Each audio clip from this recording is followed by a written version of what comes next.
Guess now, since all the funding and all that's being cut for Section 8 and food stamps and people are trying to get rid of it, I'm going to have to say goodbye to my 4-bedroom, 3-bathroom house. That means I won't get to hang out in my jacuzzi instead of going to work, and I only pay $300 a month for this place. Y'all know how ridiculous that is, that I'm going to have to go get a job and I won't be able to rely on Section 8 to live in my little mansion I got going on over here?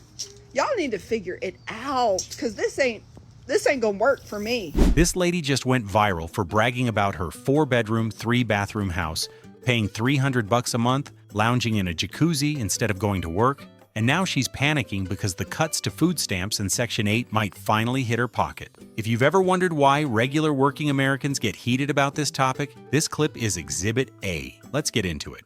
I guess Trump signed an executive order to stop Section 8 housing. I know a lot of people are about to be mad about this one, but it's not anything that I'm doing, so don't be mad at me. Don't be hating on my page. But President Trump signed an executive order to stop Section 8 housing because he believes that more people are able to work that try to live off the government. And I'm very curious to hear what TikTok has to say about this one. But I've been seeing the videos all day, and a lot of the comments are like, that's not going to happen, blah, blah, blah. But, I mean, unfortunately, like, it's tax dollars. That's actually what's paying for Section 8 housing. So, yeah, just wanted to put the word out there, let you guys hear about it. And like I said, very curious to hear what you guys have to say about this. And, I mean, don't get me wrong. I feel like disabled people, like, they definitely need help. And I'm a very helping person. I would help anybody any day of the week. But, you know, this one of those things. It just got signed. So, yeah. This right here is why social media stays confused. Folks hop online, hear one rumor, and suddenly it turns into Trump signed an executive order to end Section 8 forever.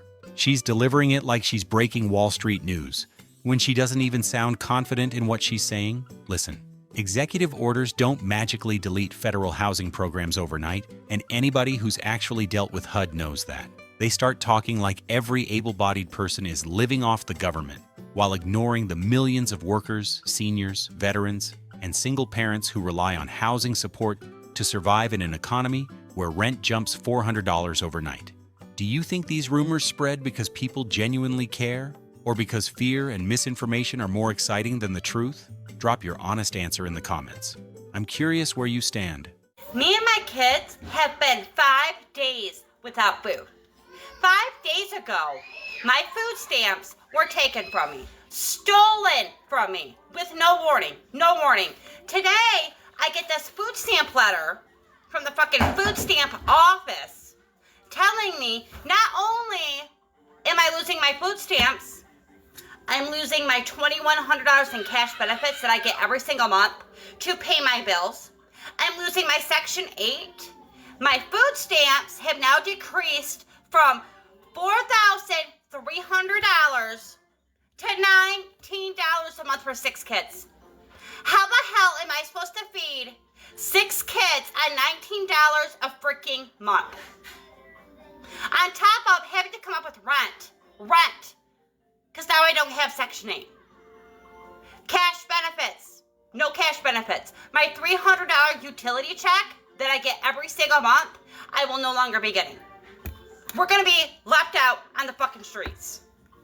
They take all of my food stamps. I don't even have a fucking dollar to my name, and I have 6 kids to feed.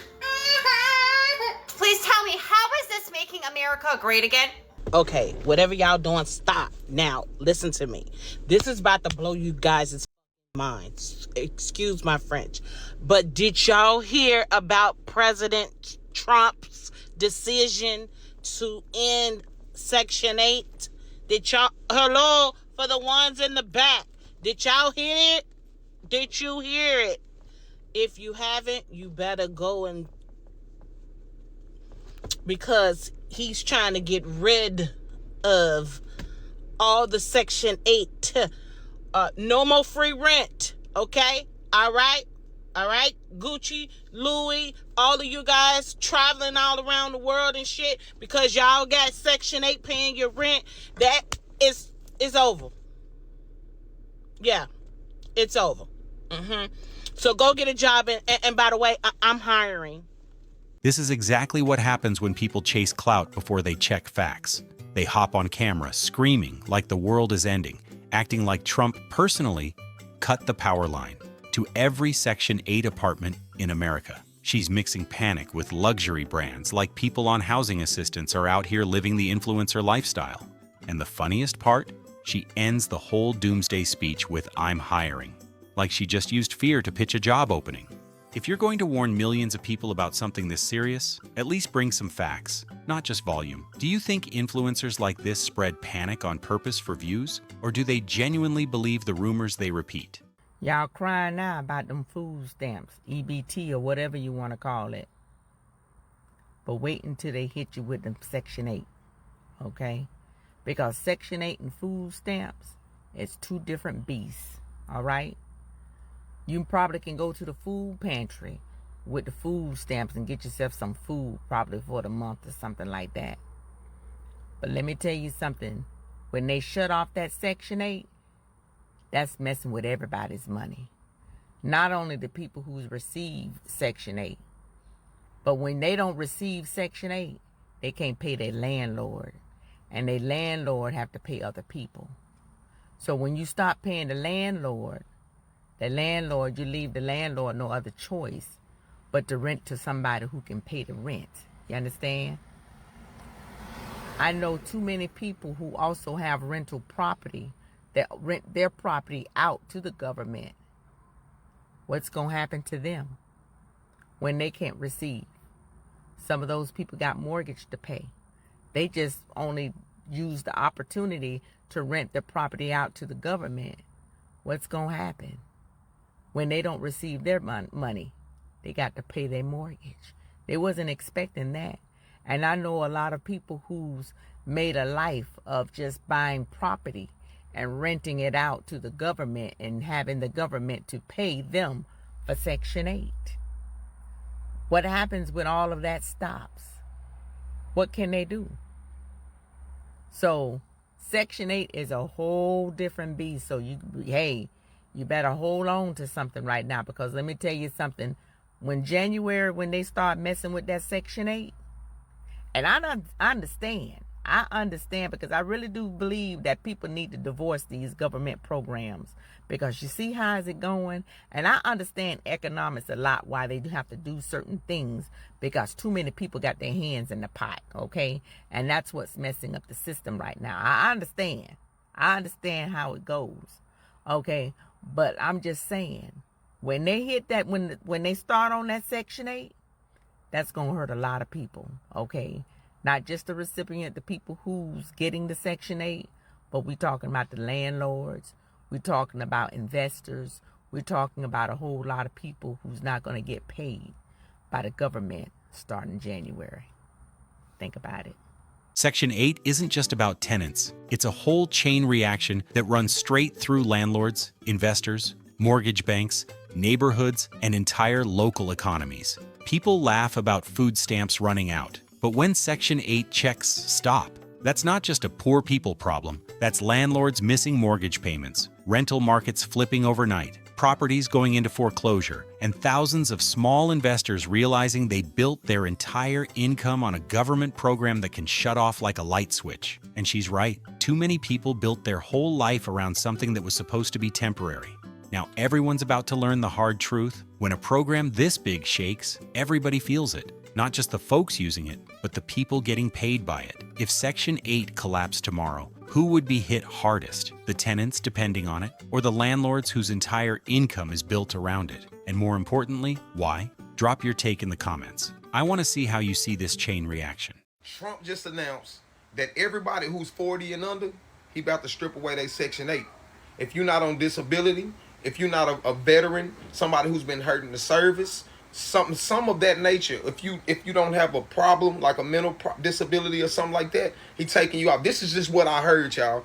Don't correct me if I'm wrong. I just want to know what y'all thoughts are on it, because there's some people out who actually need it. I make jokes about this all the time, but for him to say, that if you 40 and under, he gonna snatch away your Section 8 in your houses. I think that shit is preposterous, and I probably don't agree with it, man, to a certain extent, because it is a lot of people out here 40 and under that's going through it, man. You know, that's just was dealt a bad hand, no matter how hard they try, you know, and they just need a little push. I don't agree with people sitting on it for years, not by far. I don't agree with it, but I do want to know what y'all really think about it. If he's saying if you 40 and under, he's snatching you out Section 8, what does this mean for society? More robberies, more killings, more drug dealers? You know, let me know what y'all think in the comments, man. Comment, like, share, repost. Follow my YouTube channel. Link in my bio. I personally don't agree with a lot of things Trump is saying, but this one specific thing makes sense to me. To all the people that's on Section 8, he is giving y'all 2 years to get on your feet. Trump said stop being dependent and become independent. I agree. I'm not no hating ass. I'm not knocking nobody's situation. But if you really think about it, Section 8 is only to assist you to get on your feet. Section 8 is a stepping stone to get you on your feet. Section 8 is not something you should depend on for the rest of your life. Government assistance is not something you should depend on for the rest of your life. Keyword, assistance, to assist you. Y'all done got too comfortable. Too comfortable. There's people that's been on Section 8 for like 10 plus years. That's a long time.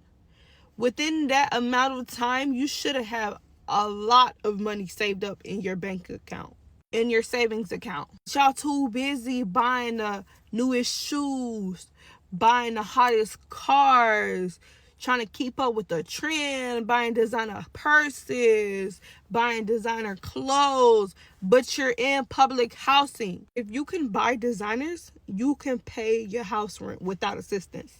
Let that sink in. If you can buy designers, you can pay your house rent without assistance. I mean, I get it. There's a lot of single mothers out here also that need those type of assistance. But if you're just comfortably living off Section 8 and don't care, that's crazy to me. That's the reason why nobody else can get in, because y'all be on Section 8 for years. Y'all not thinking outside the box. Y'all being so dependent. Stop being so dependent and let's become independent. Look, I get why this message hits home for a lot of people, because she's saying what a lot of folks wish were true. In a perfect world, Section 8 really would be a short-term boost, a stepping stone, a 2-year bridge to stability. But that's not the America people are living in right now. Rents have doubled, wages haven't moved, childcare costs more than rent in some cities, and people are working 2 jobs just to stay exactly where they were 5 years ago.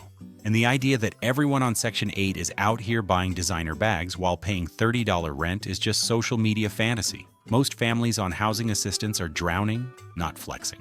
Do you think a 2-year time limit on Section 8 would actually push people toward independence? Or just push more families into homelessness? I got a DHS letter in the mail this morning, and I just now opened it. And somebody reported me to the state of Michigan because I'm making money on TikTok, and I drive a 2024 BMW. They have cut my food stamps from almost $4,000 a month down to $88 a month. They are telling me if I want a review that I have to sell my car. So you're telling me if you were on welfare, food stamps, cash assistance, Section 8, you can't drive a nice car? They are forcing me to sell my brand new BMW, or I lose almost $4,000 in food stamps. Not only that, they have taken my cash assistance totally away. They are telling me that Section 8 will no longer be paying 95% of my rent, only 10% of my rent. So I will have to pay a little over $400 a month now instead of $60 a month. They cannot do this. They cannot make me sell my car. They cannot cut my food stamps. Has anybody else been in a similar situation? What do I do? What kind of rights do I have? Because I can't work, but I'm not selling my car. But I also need the $4,000 of food stamps. All right, so this is the first year that I've heard of the guidelines for Section 8 changing. So now, if you are a parent with a child under 18 years of age, you either have to be working 40 hours minimum per week, or you have to be declared disabled and receiving some type of SSI or whatever. So a lot of people are going to lose their housing. A lot of people are going to be losing their housing, it sounds like. People who have relied on these programs for housing with 5+ kids, they're going to lose their housing because of this new whatever that's gone into effect. That's going to put a lot of people on the streets. And didn't something just go into effect that you can't be homeless too? What a domino effect. These new Section 8 guidelines sound simple on paper. Just work 40 hours a week or be on disability. But real life doesn't work like that. Childcare is more expensive than rent, transportation is unreliable, shifts get cut, and people with young kids often can't get full-time hours even when they want them. And now we're talking about thousands of parents with 3, 4, 5 kids suddenly losing their housing because the system changed overnight. Add to that the new laws making homelessness a crime, and yeah, this is a straight domino effect. First your assistance gets cut, then you lose your home, then you're not even allowed to be homeless. Do you think these new rules will help people become independent, or will they just create a whole new wave of homelessness? Drop your honest answer in the comments. This one's going to get heated.